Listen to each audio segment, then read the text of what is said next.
79 and SF 79. Sure. Tell me when we're there, Ryan, please.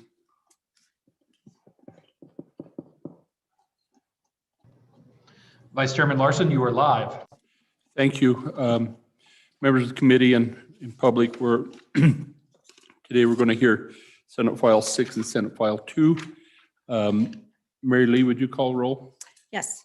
Representative Kinner. Here. Representative Larson. Here. Representative Schwartz. Here.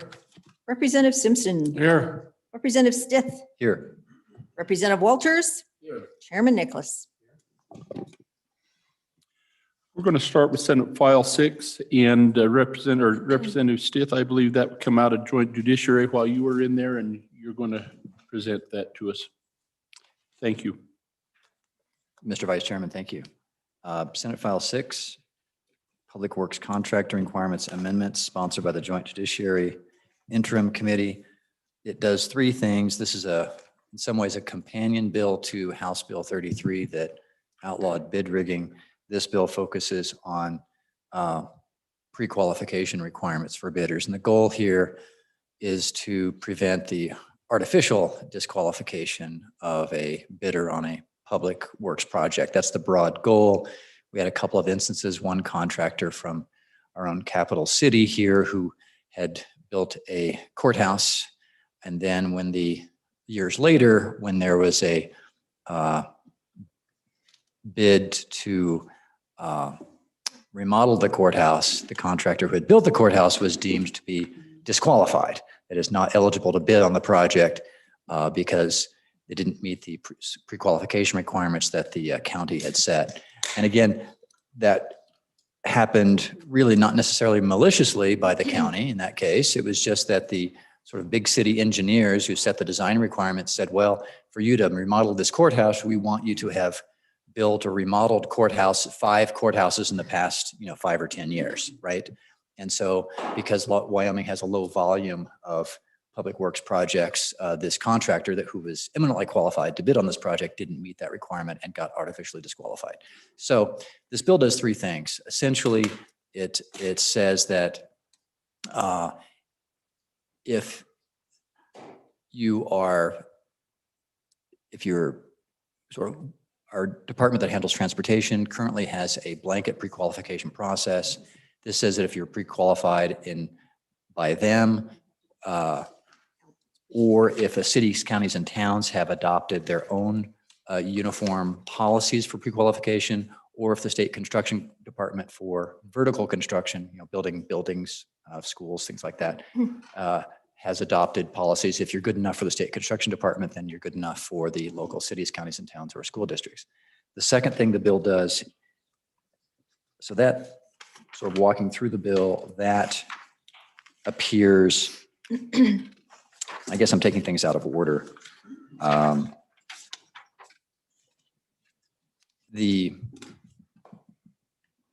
that's on the pre-qualification standards. There are two other things going on in the bill conceptually. One is to discourage sole source materials requirements. That says basically that it's fine to have performance standards set to say that your concrete has to be of a certain strength, or your wall or your rebar has to be of a certain tensile strength, for example, but not from a specific manufacturer unless under specified certain circumstances. And thirdly, a provision that I think is important in this bill is that it says that we want our bids and the schedule of values to be balanced. And I think that's an important concept because contractors typically, once they're awarded a bid, they then submit to the owner for approval a schedule of values. So for example, it's a $10 million project. They will say that for these line items, we want to be paid so much money and how we will get paid throughout the project as we complete items of work. And it's very tempting for a contractor to front load the project and to say, well, for mobilization, we want to be paid 20% of the contract price, or for the first 100 yards of concrete we pour, we want to be paid at $1,000 a cubic yard. But for the last 100 yards of concrete that we pour, we'll be paid $5 a cubic yard. So it's unbalanced. So this bill, one of the purposes is to say that your schedule of values will be balanced and levelized. Okay, so that's conceptually going through the bill in a more organized fashion. Page 2. This relates to the Department of Construction. It does put the burden on the Department of Construction to adopt rules for the pre-qualification of bidders on contracts.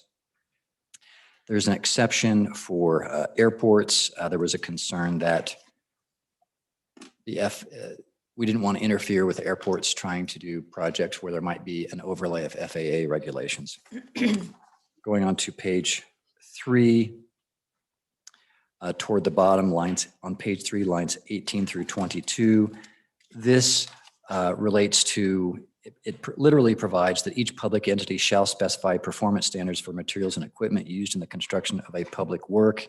As may be discussed, that particular language might be somewhat problematic because I don't think the intent here is to require every city or county to adopt a new set of performance requirements. The idea, conceptually at least, was that your engineer, your designer would be alluding to industry standards and specifications. Moving on to page 4, it contains some nuances about substitutes and when, because in certain circumstances, it could be appropriate to specify a certain supplier or at least a certain kind of supplier. If you were doing some kind of software upgrade and you had it in a particular programming language, it would certainly be appropriate to say, you've got to stay in that programming language. We don't want you to, mix 2 different programming languages that might not be compatible, for example. All right, going on to page 5, which I think is a real core of the bill here, lines 7 through 19.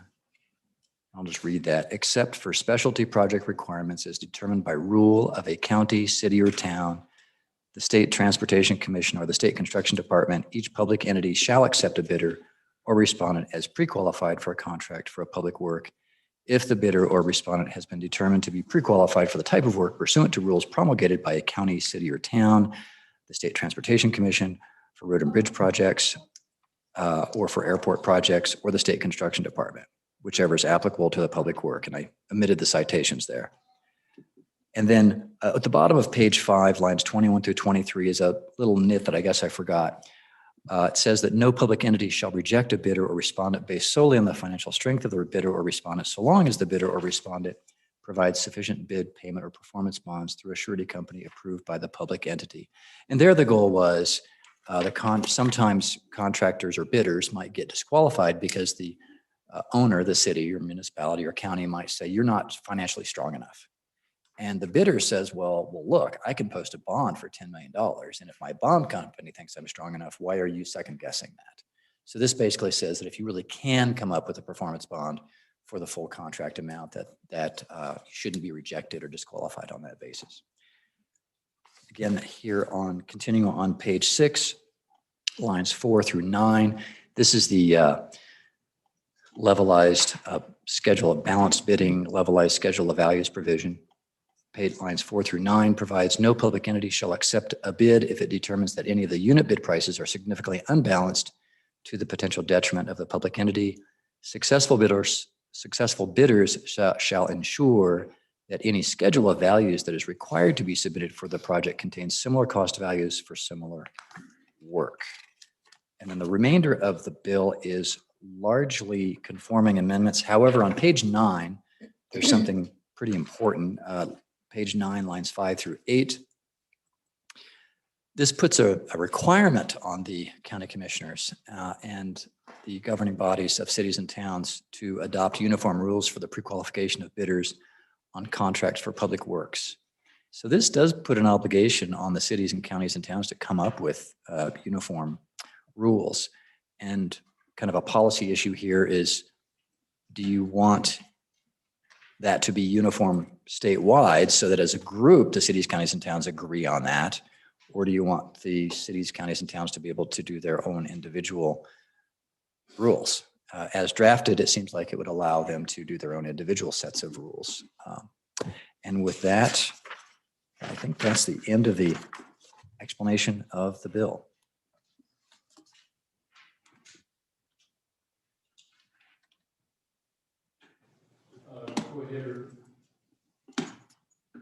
Go ahead, Representative Can we Simpson. just address some questions first, Mr. Vice Chairman? Yes, please. Representative Stith, on that, let's take that last one on page 9 first. As a consulting engineer, I've done this my whole life. And the areas that we typically pre-qualify in for labor is water storage tanks, concrete water storage tanks, and bridges. We found that concrete contractors think that they're qualified to do those two specialty items, and so we put qualifiers in the bidding documents.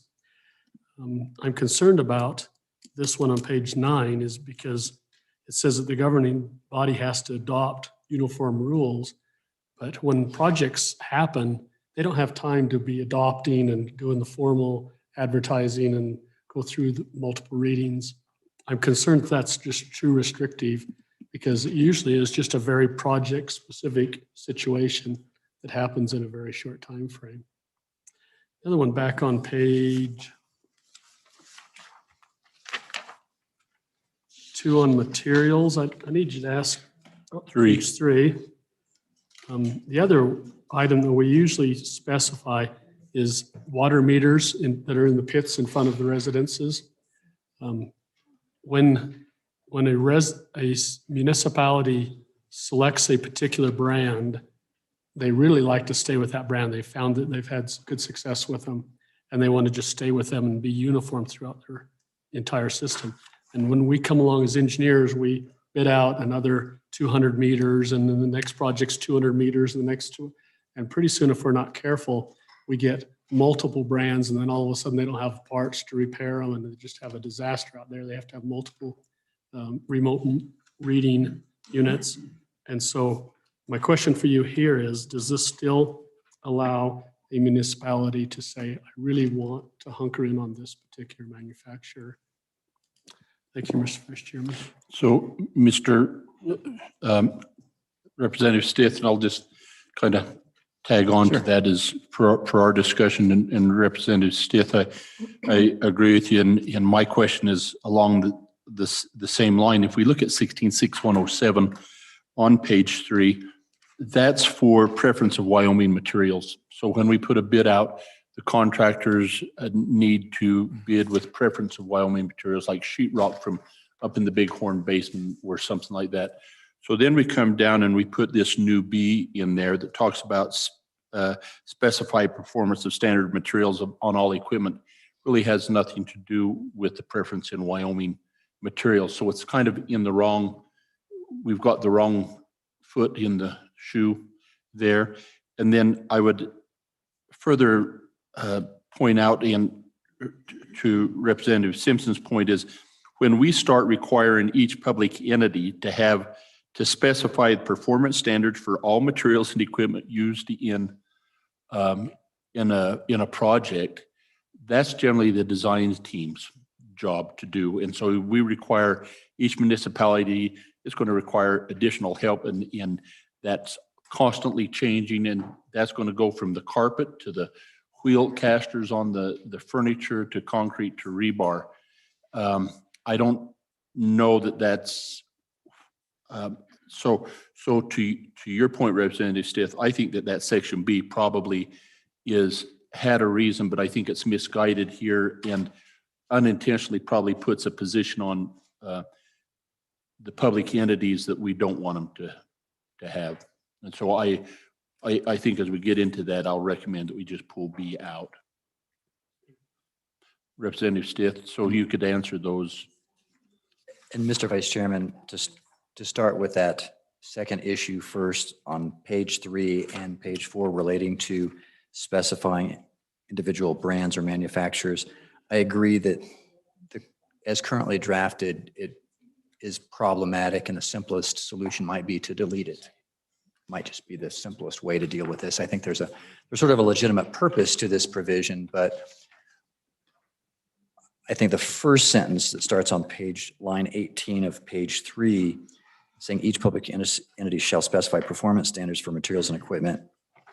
I think it should probably read differently, and to say something, and if we want to keep this, it should say something different, like, design specifications shall refer to industry standards as opposed to specifying individual brands where practicable.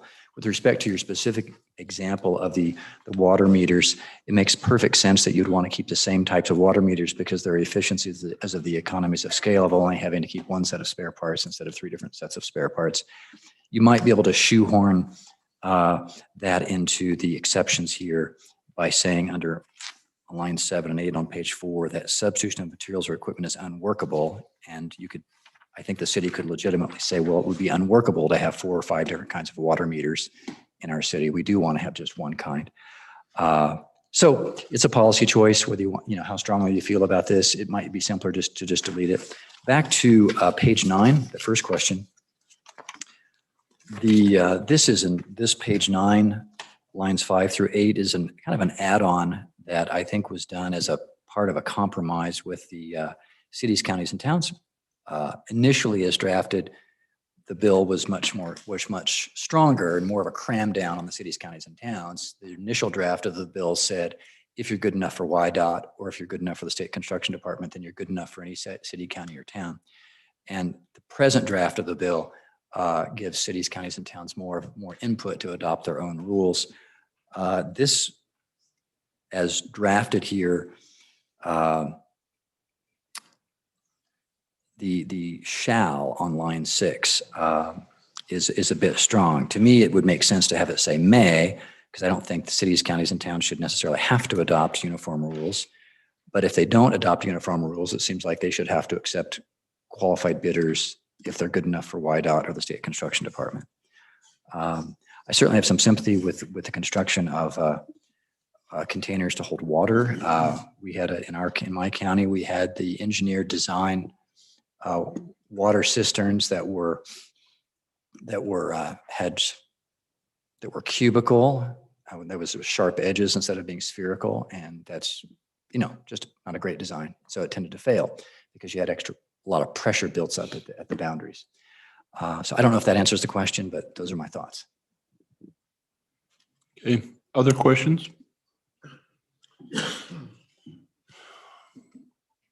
On the bill, so I think we'll go to, Mr. Chairman, I think we're going to go to public comment. I think we have some, we're going to kind of jump back and forth between here in the room, and I know we have some folks on Zoom that want to join us. I think we'll start here in the room. Do we have, if any of you folks would like to, Jeremiah, you, Katie,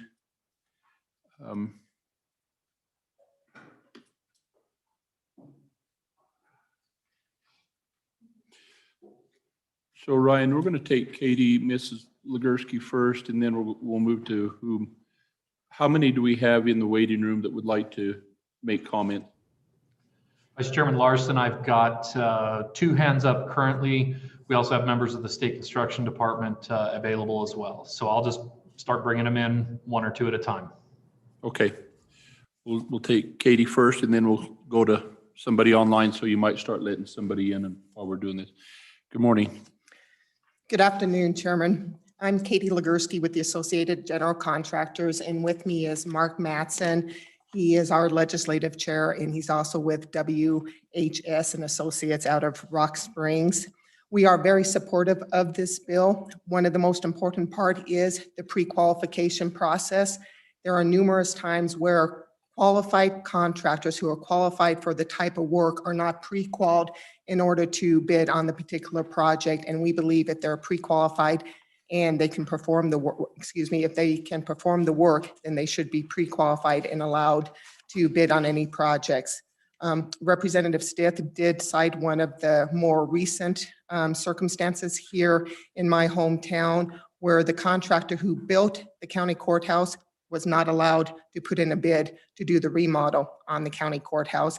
They are fully qualified to do that remodel, but they weren't allowed to bid on that. And we believe when it is public funds, qualified contractors should be allowed to bid on those as long as it's the type of work that they are qualified to do. We are in agreement with looking at the materials section we personally would like to see that entire section striked when it talks about performance standards. I do know that the Wyoming Department of Transportation, the Wyoming Aeronautics currently does use performance, but it does create issues in other circumstances with other type of projects. And we had a problem with one of the state agencies with a pre-qualification about 10, 11 years ago. So we do have agreement with the Water Development Commission on any projects that they put out with the pre-qualifications.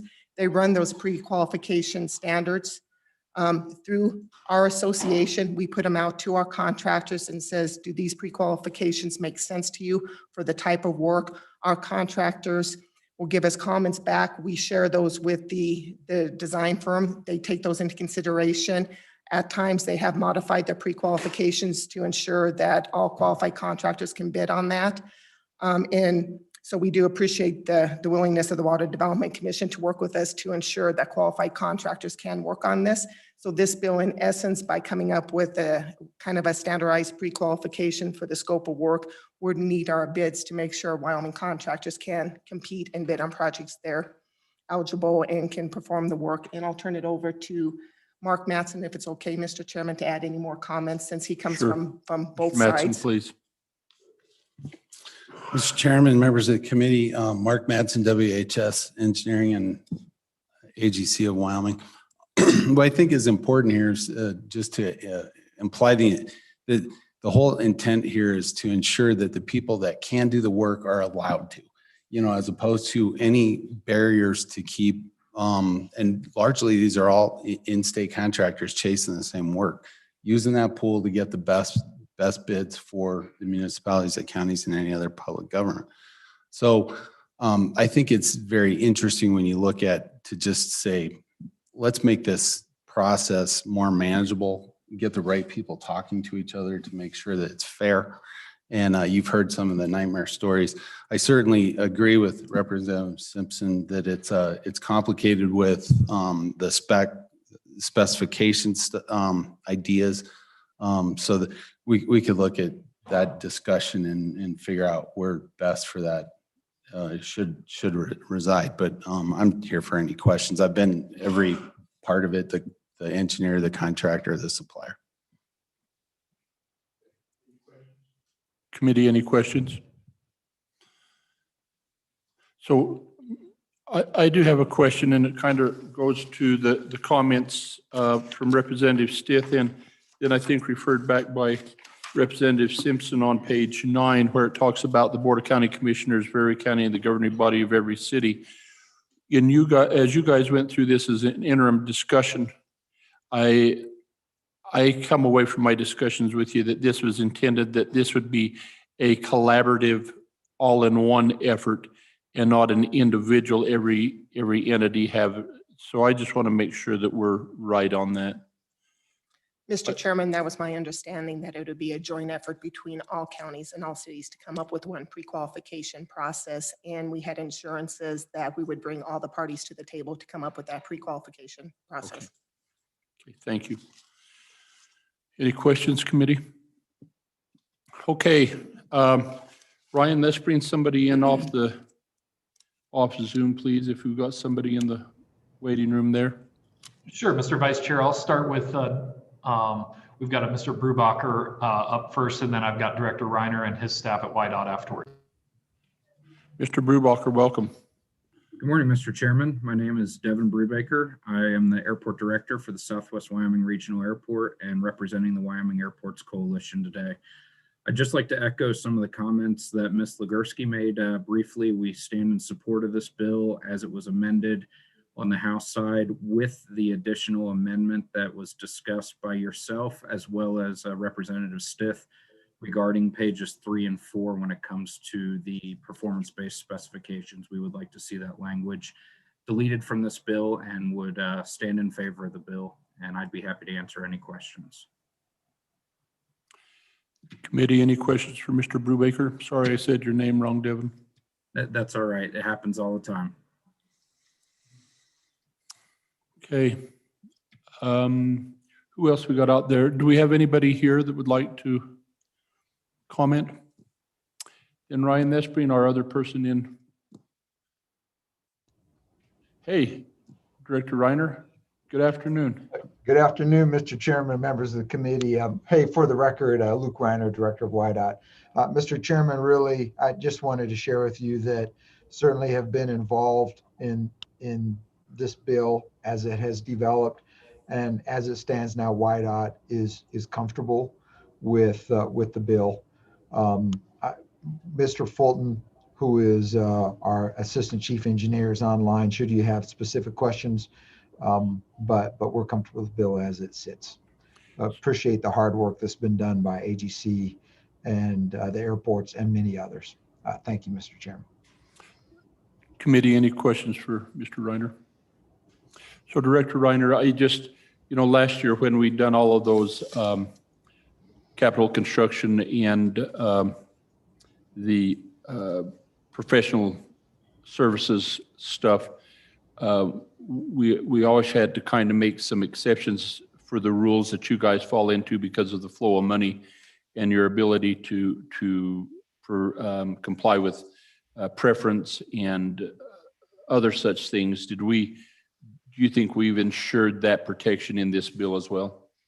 Mr. Chairman, we're comfortable that we have been excluded where we need to be, and that was really part of our concern as we went through.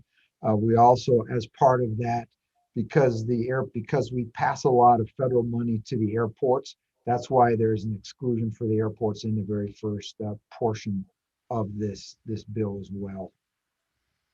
Thank you. Okay, do we have anybody else out there, Ryan? Mr. Chairman, I just brought in Michael Brown. Mr. Brown, please join us. I'm here. Can you hear me? We can't see you, but we can hear you. Thank you, Mr. Vice Chairman. I'm Michael Brown. Sorry, let me start my video here. There you are. So I'm Michael Brown, and I am the National Director for the American Council of Engineering Companies, or ACEC of Wyoming.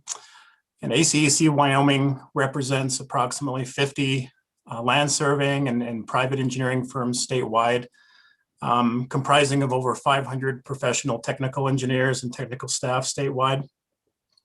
And we've been kind of following this bill as it's gone through the different committees. And I'd say in general, on behalf of ACEC of Wyoming, we generally support the intent of this bill when it deals with transparency through the public procurement process. But we did have, I guess, a couple of comments, five total comments that I'd like to share with this committee for your consideration. These comments came about because we feel there's some language in the bill that's going to have some impacts on our member firms as well as our public sector clients. And I apologize, I sent these comments over to the committee maybe about a half an hour ago. Meeting kind of came up pretty quick on us, and I wasn't able to get those off last week. So apologies up front for that. But if you do check your emails, hopefully you've received our comments. And I guess I can go through these 5 comments one by one if that's the pleasure of Vice Chair and of course the committee. Okay, Mr. Brown, we've got your handout, so if you'll just refer to the page and of each of those 5, and we'll look at those. Sure. So I can say up front of the 5, there's 4 of them that I guess we could probably live without, but I wanted to put those out there, just this point of clarification for the committee. And there's one in particular, and the committee touched on this a few moments ago, and this was 16.6.107B that we've got a little bit of heartburn with when it comes to the consulting engineering world. So the first comment that we have is dealing with section 16-6-107-A. And it's the term that's used in this section. The term is suitable. And as engineers, we're very black and white. We don't like a lot of ambiguity, and we don't like a lot of inexplicit language. And we feel that this word suitable is really inexplicit. We would suggest changing that word suitable to be a little more definitive, to say, instead of using the terms are suitable, to be replaced with the term meet project specifications. That way it's a little more black and white and not subject to interpretation. Next one.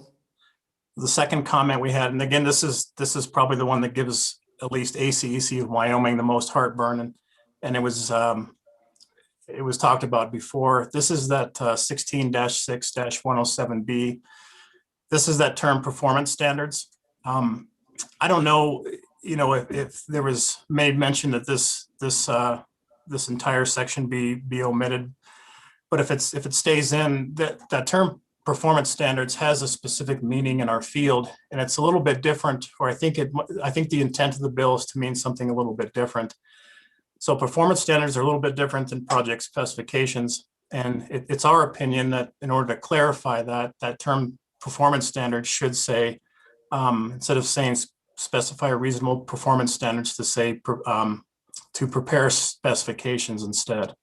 And again, if it's a pleasure of the committee, I can go over sort of the differences between what performance standards means and what project specifications means, but we would prefer that say prepare specifications instead specify reasonable performance standards. Thank you. Okay. Third comment is, this is dealing with 16-6-107B III. It really, this doesn't really deal with ACEC Wyoming all that much, but in the document, it talks about movable equipment, and this movable equipment isn't really defined in the legislation, and there appears to be a double negative in that section. That's hard to follow. We're assuming that the intent of this section is to provide preference to Wyoming suppliers, but that section doesn't necessarily make that clear.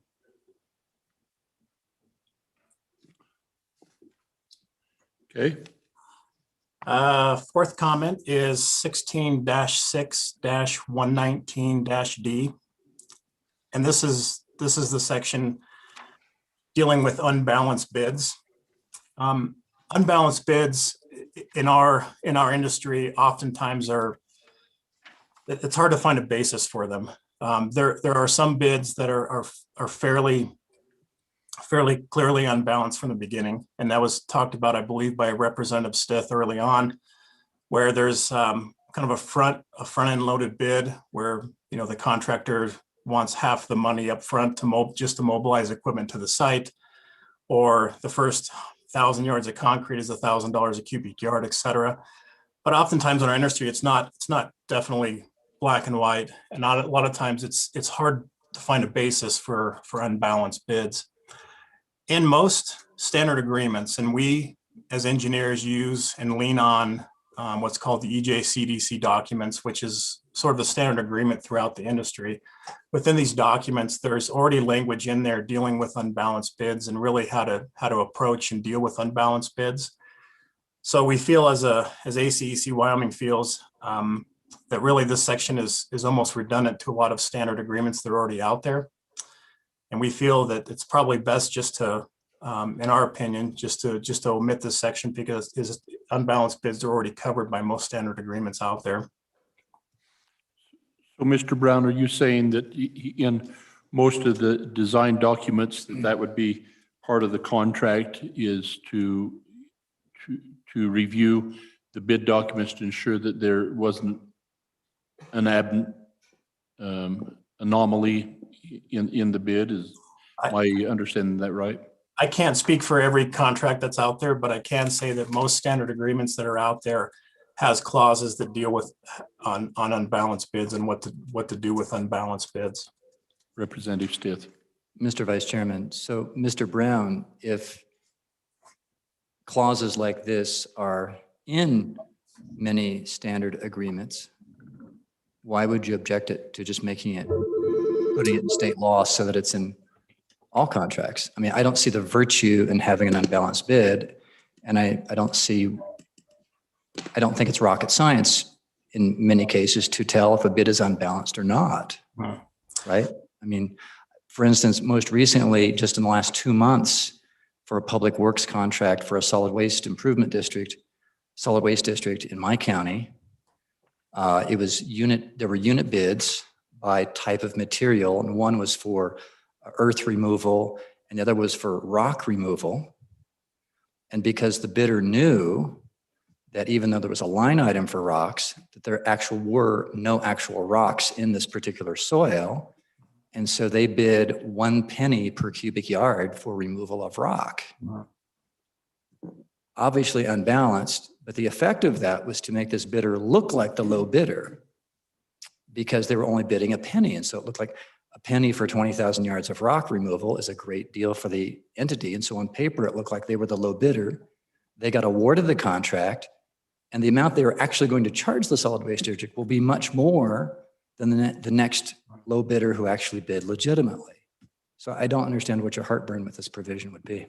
Yeah, and I think there's plenty of clear examples where there are unbalanced bids, but again, it's difficult to find.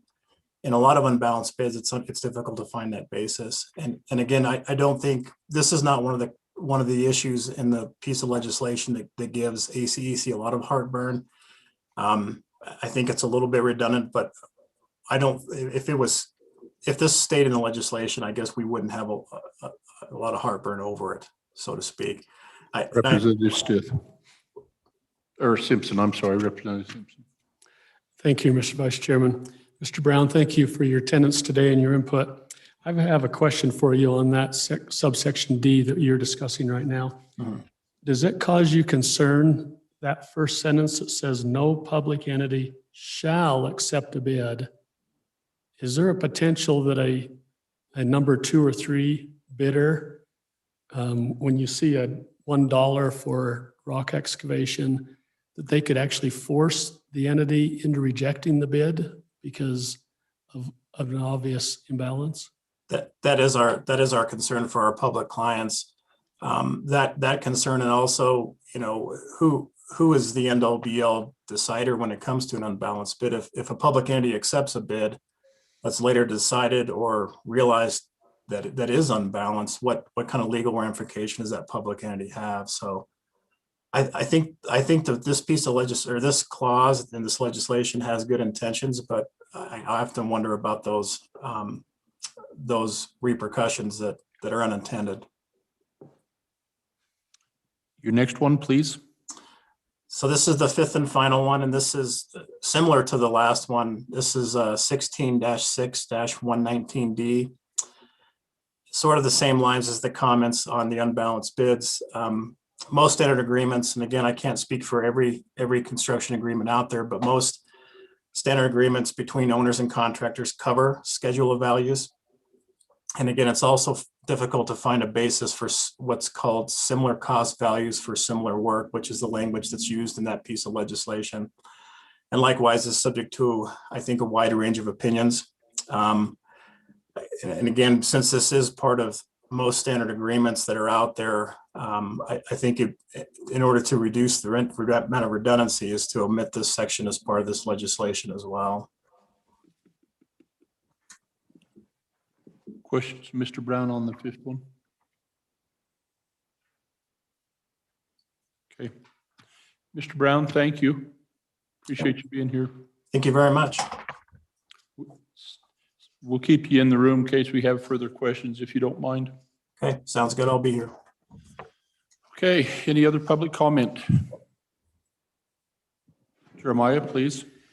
Mr. Chairman, members of the committee, Jeremiah Riemann here on behalf of the County Commissioners Association. Truth be told, my members never really liked this piece of legislation. Early drafts, of course, did have commissioners or counties under the wing of two state entities that ultimately they have no responsibility to speak with on these sorts of issues in general terms. We did work in good faith with a lot of different parties, including AGC of Wyoming and WAM, to try and come up with an approach that ultimately we could live with. And that's what's represented in this bill. In particular, the notion that we would develop uniform rules and regulations with our counterparts at the municipalities. We use the word uniform deliberately so that it would be uniform, one statewide approach for all of those entities. I appreciate that may not have captured it appropriately. So we have no issue if you wanted to insert the word jointly on page 9, line 6 after shall. So it would read that those governing entities shall adopt uniform rules, shall jointly adopt uniform rules for pre-qualification. That was always our intent with that there wouldn't be 23 different county approaches as well as 99 municipal approaches. Mr. Chairman, if we did have one other suggestion, it might be on page 12, line 2. The current deadline to establish those rules and regulations is July 1st. Depending on when this piece of legislation gets across the finish line, we may be looking at 90 days to put those pre-qualifications together. So at a minimum, we would like to see that out to January 1st of 2022. We'd be much appreciative of July 1st of 2022. I think that industry is agreeable to that sort of approach, but something more than July 1st of this year would be deeply appreciated. So Jeremiah, with that concept, how about down on 6 and 7, where the effective date of the act, do we need to move that to 2022 as well, or? Mr. Chairman, I think that's up to you. I think ultimately, if I understand that provision, it's saying we can begin working on the rules and regulations now, but otherwise the bill doesn't go into effect until then. Very good. Any other comments, public comments? Mr. Chairman, we're going to close public comments. Committee, what's your pleasure? Move the bill. Second. Second. It's been moved by Stith, seconded by Walters. Committee, let's, any thoughts or comments before we walk through the bill? I have a question. Did the school districts participate in the public hearings before the judiciary and present? Because it looks like you're trying, and the language is, to me, is ambiguous. Some places it doesn't talk about school districts, but in one component of the bill they do. So I'm just curious why that would be, and if the school districts are even aware that they may be required to participate in the rulemaking. Mr. Chairman, I believe that last year under those bills that we brought on procurement and capital construction, that all now falls under Department of Construction for schools. For those So it's your prequel. opinion that it does, school districts must follow this then? Would follow as the Department of Construction, those rules that they adopted. And I think we have Mel on board, don't we? Or who do we have from Department of Construction? Vice Chairman Larson, you do have Director Muldrow on the line, should you need to ask any questions. Could we ask him to come on and we'll clarify that if those changes we made last year that Mel, that you govern include schools? Bringing him on now, Mr. Chairman.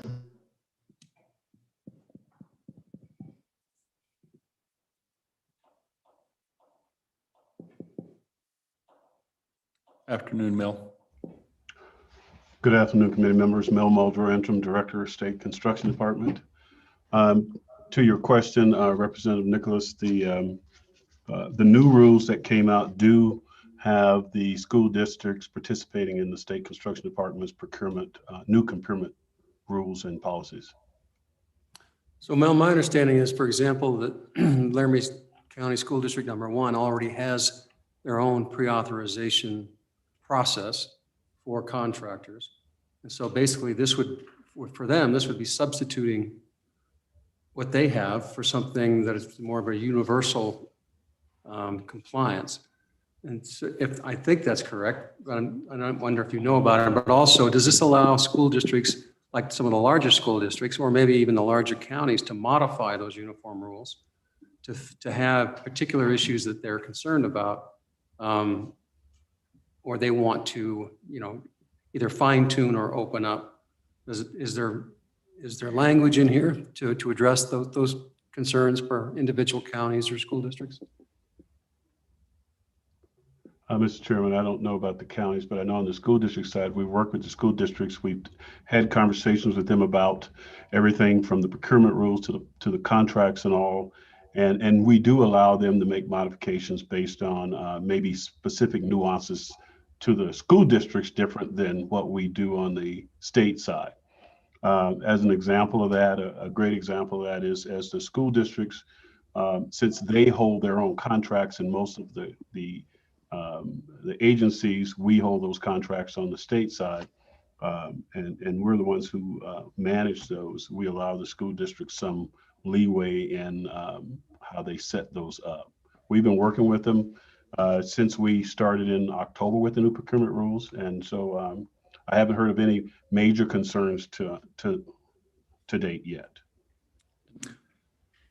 And so just to follow up, my recollection is, for example, on school desks. School desks and what you might call a similar or equal quality, and yet they might be shaped differently, or they might be a different height, or more importantly, they don't conform with all the other school desks around the school district. And so they really want to stay the same desk. That way they can move the furniture from school to school and it will all match. I mean, and with carpeting, my understanding is that school district county, Laramie County #1, because of long-term relationships with different providers, they know exactly who they can get it from, and they can go out and get carpet cheaper that's similar in brand and make than you can through a public bid process, and by using a sole source, in other words, there are some real definite times when sole source will save money. And you'll have ongoing, it's replacement and that kind of stuff. So I just want to know if those kind of issues were discussed in Judiciary and if they are adequately addressed here. But Mr. Chairman and Mel, this bill has nothing to do with school districts. Well, right, that's a different, we've addressed it before and last year. Last year and 2 years ago, I think we addressed it in schools, and then last year. And so last year we brought school districts in under that because, but anyway, it doesn't have anything to do with this bill. Am I right, Mel? School districts aren't covered in this. This is the public entities that they're referring to here are the municipalities and counties. Mr. Chairman, Representative Larson, yes, sir. That's how I read this. I haven't seen any indication that it refers directly to school districts in this bill. These are all Board of Trustees. Vice Chairman, Go ahead. are you ready to move on? I would like to propose an amendment. If you'll pull out your pencils. Pencils or erasers? I think Mr. Brown had some good ideas. I'd like to incorporate some of those as well as a couple of my own. So we're going to start on page 3, line 11. At the end of line 11, scratch "are suitable" and insert "meet project specifications." On line 18, scratch "specify performance standards" on line 19 and insert prepare specifications.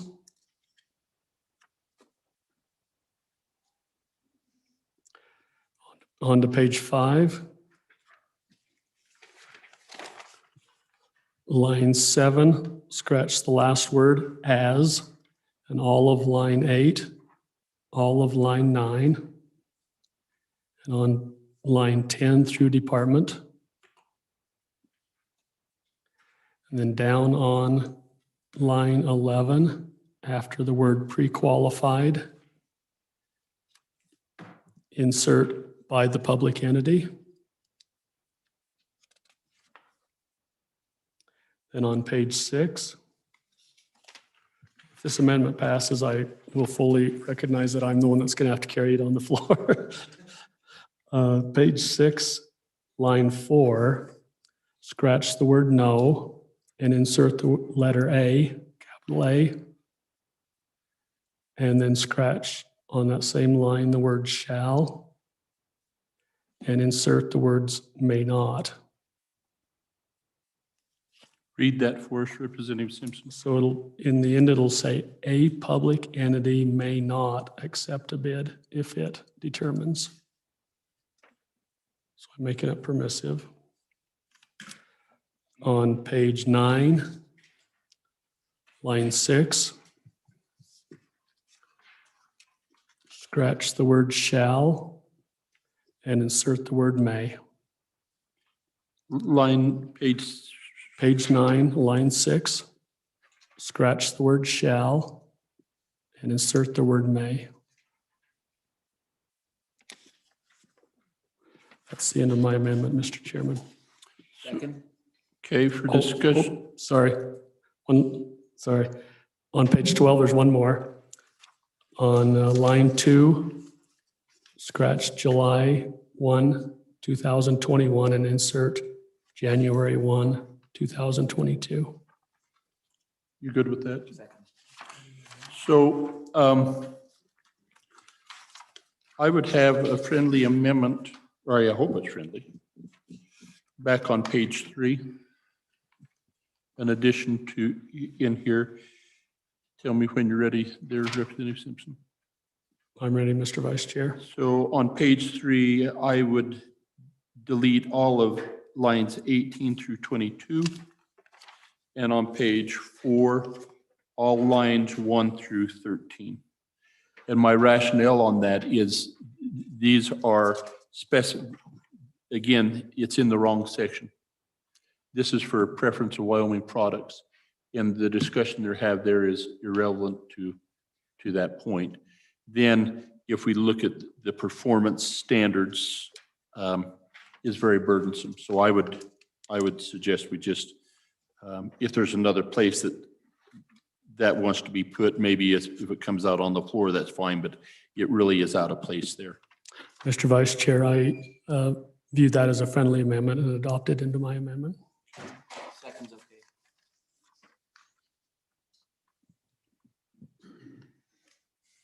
Representative Stiff. Mr. Vice Chairman, I just would like the bringer to just sort of walk through and explain a couple of things. I think I understand the amendment on pages 3 and 4, because essentially we're just deleting that basically.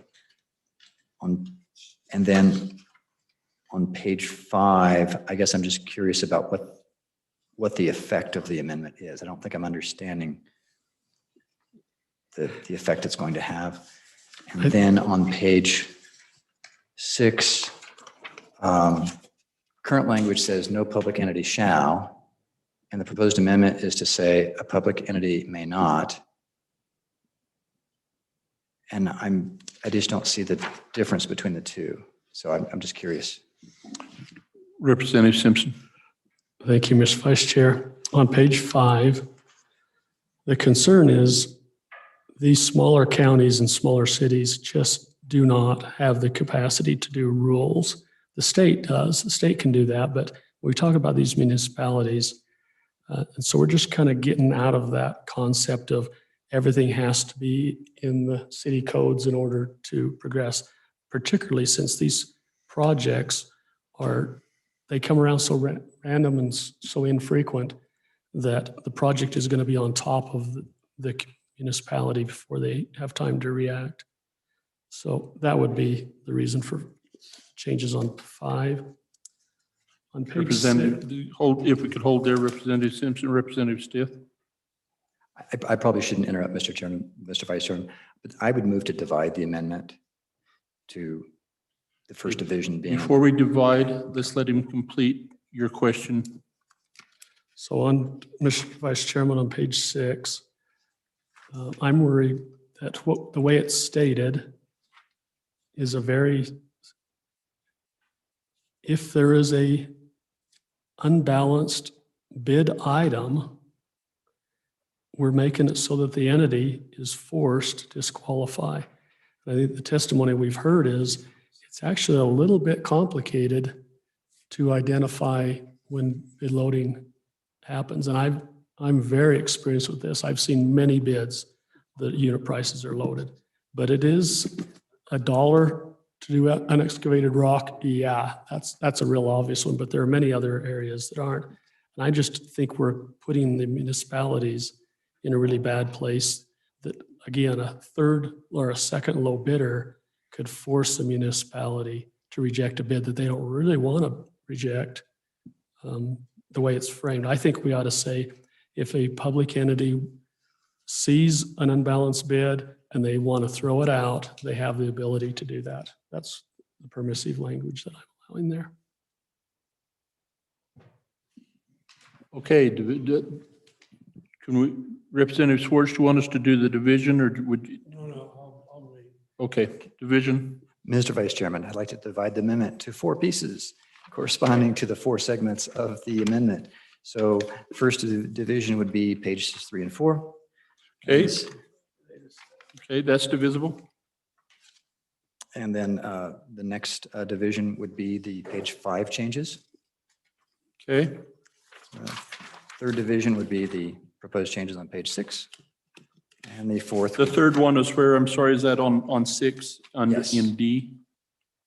Yes. Okay, And the last division would be the changes on pages 9 and 12. okay. Perfect. Which one do you want first? Do we have a second? Second. Yes, we do. Make it simple. Okay, Representative Stith, Division 1, pages 3 and 4. I'm in favor of that. any question on Division 1? All in favor? Aye. Okay, Division 1 passes.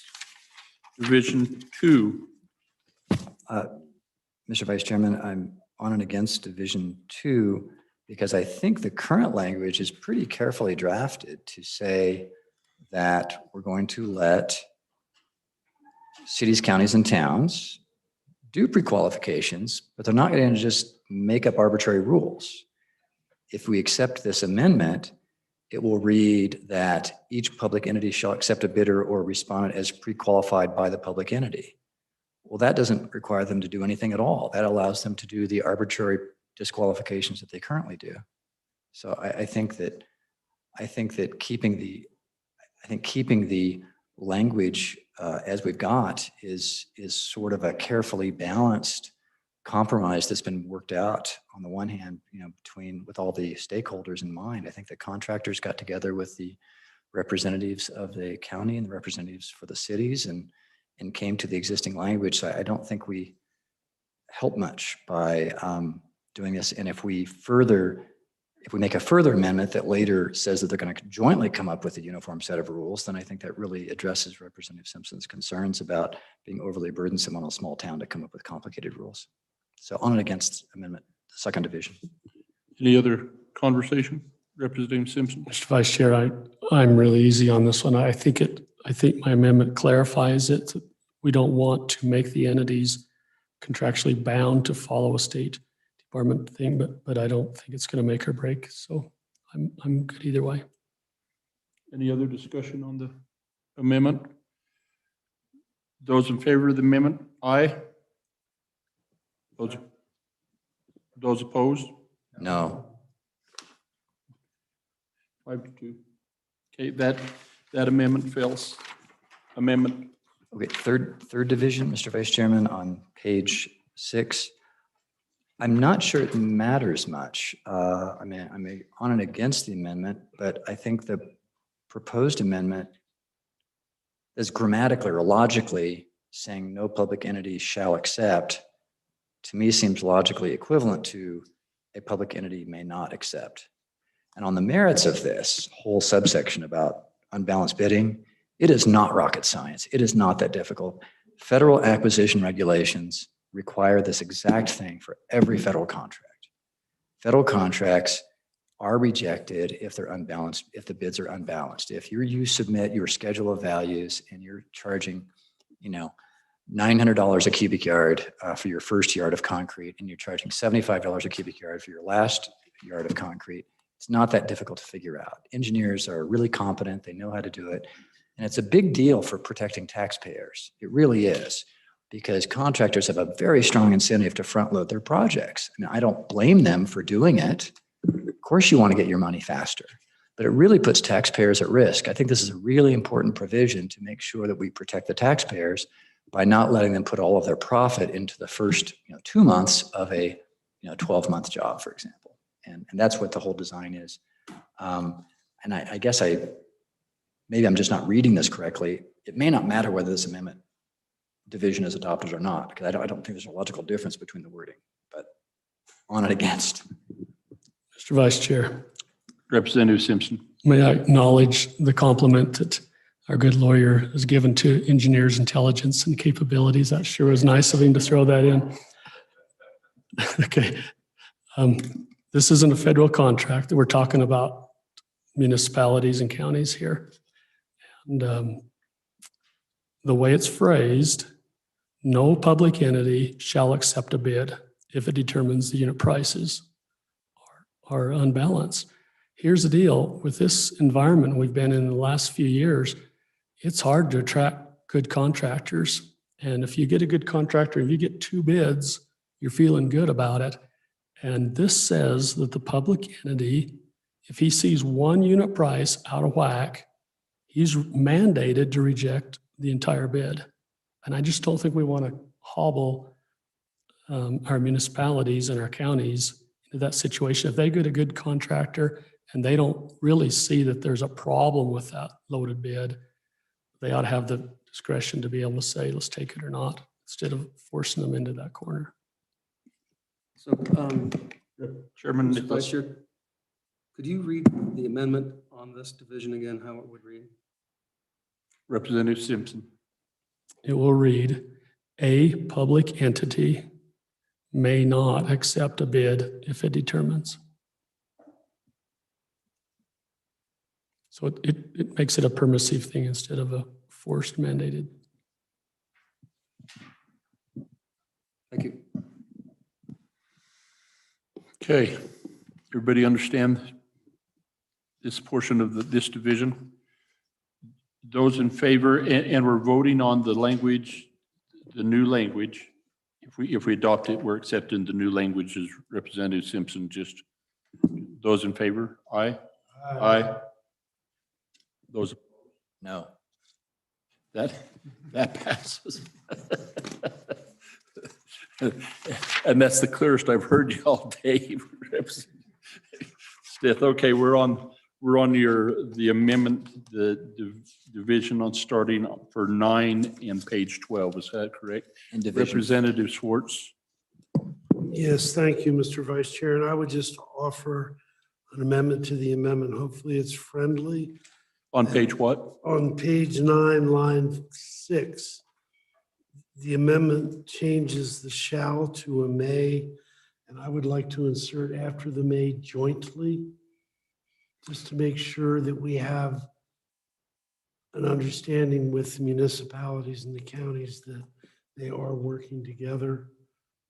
I've worked with counties before in the past, and sometimes they need a reminder. So my question, I was going to leave that completely alone.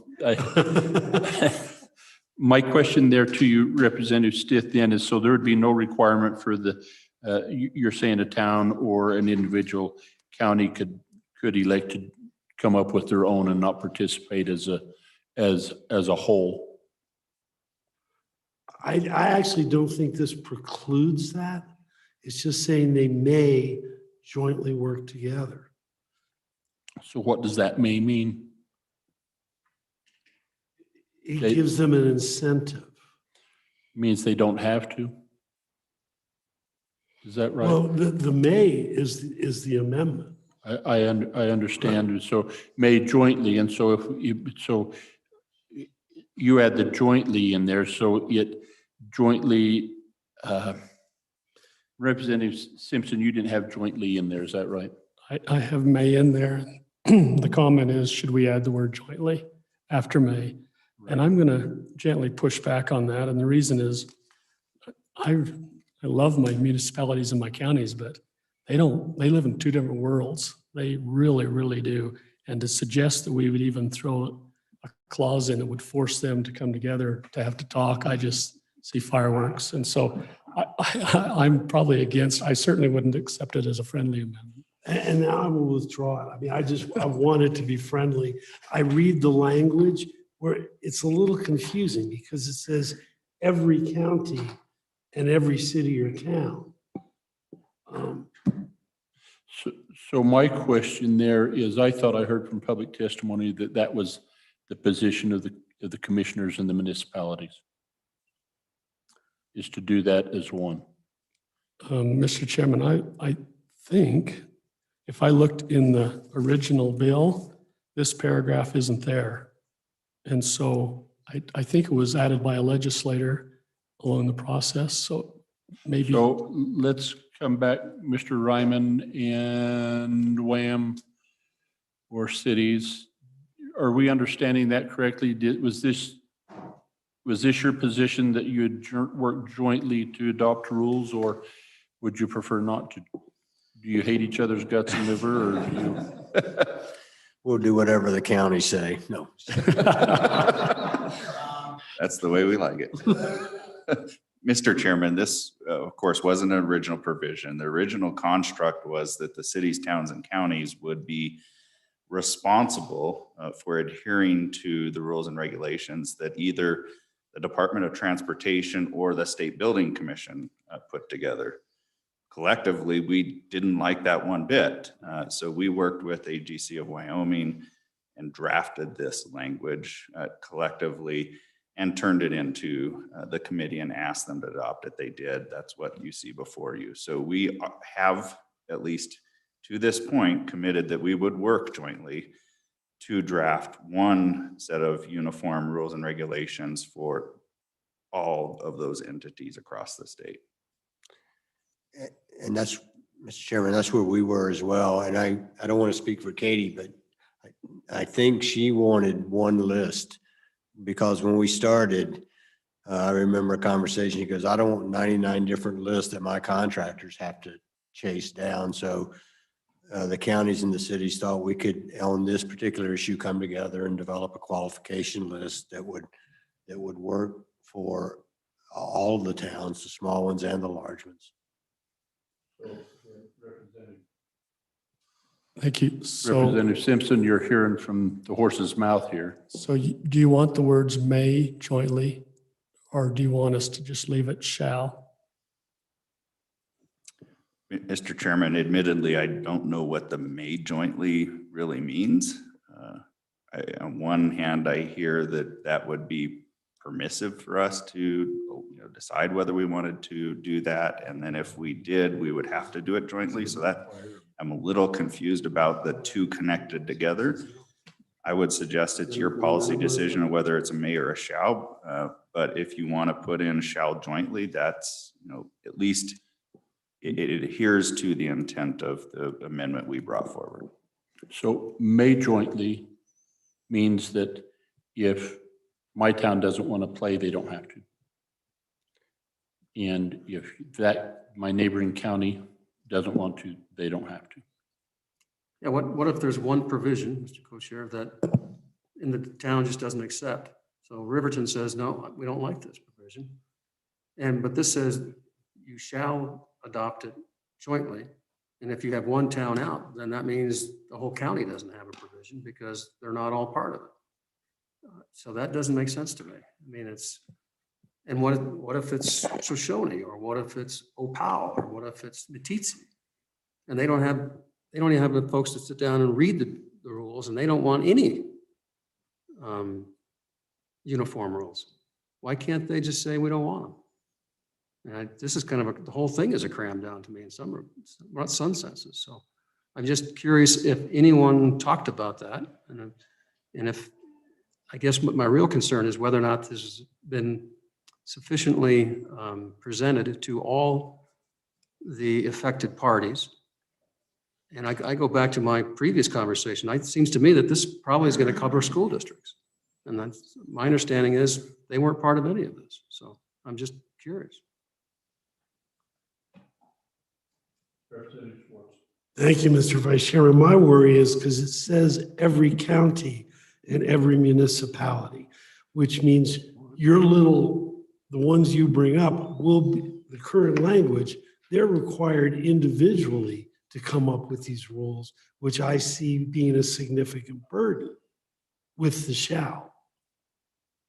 With the shall and without the joint. Correct. But that's why I think there's less of a burden to the smaller ones if the rules are established as a group. They don't, I don't know. Like I said, I withdrew the jointly, but I'm really concerned. I would basically then have a problem with the whole section and the responsibilities it puts on. I think the counties could probably manage it because I have absolute faith in the Wyoming County Commissioner Association. The 23 counties, they have more commonalities. So it's easier for them to work together. 99 municipalities ranging in size from a dozen to 60,000 or whatever we're at now creates a whole different set of issues. Like I said, I withdraw my amendment to the amendment, but I'm concerned and we'll probably try and come up with language on the floor to maybe just delete the section. So your amendment to this amendment would be may jointly. You're going to add jointly. Mr. Vice Chair, I withdrew that at the request of the. So we're back on the amendment, which is may, we scratch through shall, and put may, right? Okay, any other discussion on that? Those in favor of the amendment? Aye. Opposed? Those in favor, please. I think Andy and I were on the short stick. Yeah, I think, okay. So that amendment passes. And that also included changing the dates, I believe, correct? Okay.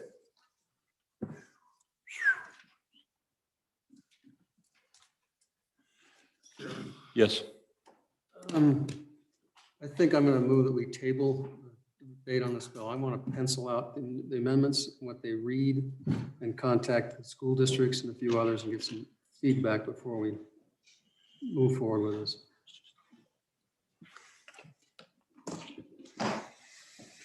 Okay. There we have it. We're going to table the bill.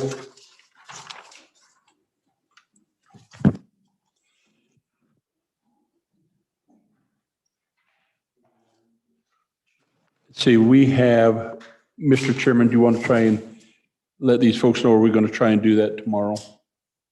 Or are you just going to give notice? Yeah, we'll just re-notice it. We'll re-notice it. So there's where we're at. Okay.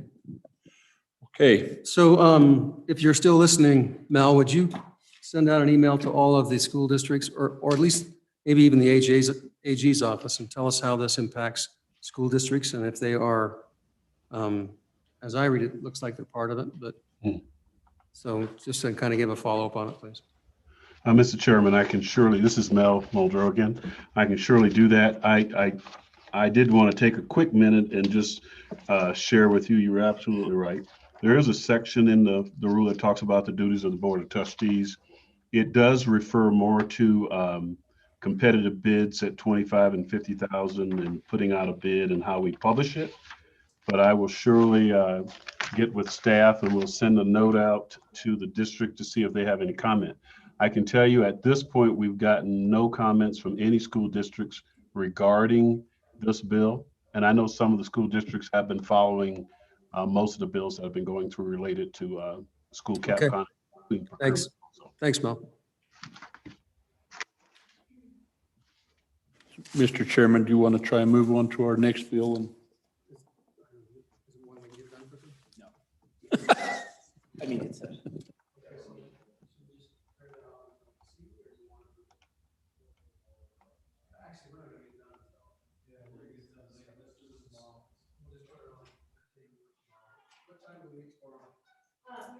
Morning and evening in here. What would you like? Or you want to do downstairs? You mean here? And 71 here, 2, and you picked up 71 today, so keep investment to be.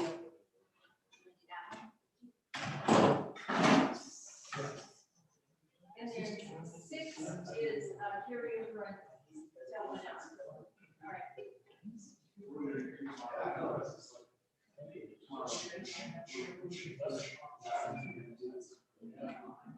Mr. Larson, tell Ryan we're adjourned. Okay, Ryan, we're adjourned.